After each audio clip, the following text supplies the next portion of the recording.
Alors qu'activistes, ONG et scientifiques n'ont cessé de clamer l'urgence d'agir pour sauver la planète, l'accord signé à Glasgow samedi leur a offert peu de satisfaction. Jusqu'à la dernière minute, la Chine et l'Inde ont tenu à modifier le texte final, arguant tous deux qu'une sortie totale du charbon était impossible pour leur économie en développement.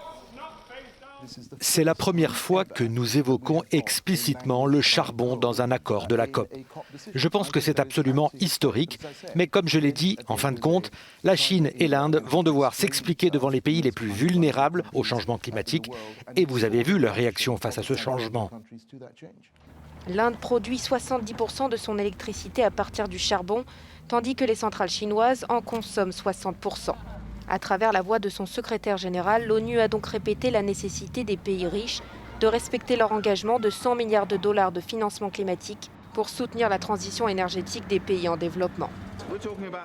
Nous parlons de centaines de milliers de personnes qui ont un emploi et à qui l'on dit que leur industrie n'a pas d'avenir. Nous devons donc nous assurer que nous leur créons un avenir et que nous avons une transition juste, que nous faisons en sorte qu'il y ait suffisamment d'investissements dans des industries nouvelles. C'est une tâche herculéenne, surtout si vous êtes un pays en développement. Lundi, les présidents chinois et américains doivent s'entretenir virtuellement afin de définir comment appliquer les mesures prises à Glasgow. Les deux plus gros pollueurs de la planète ont déclaré vouloir une alliance commune pour lutter contre le changement climatique.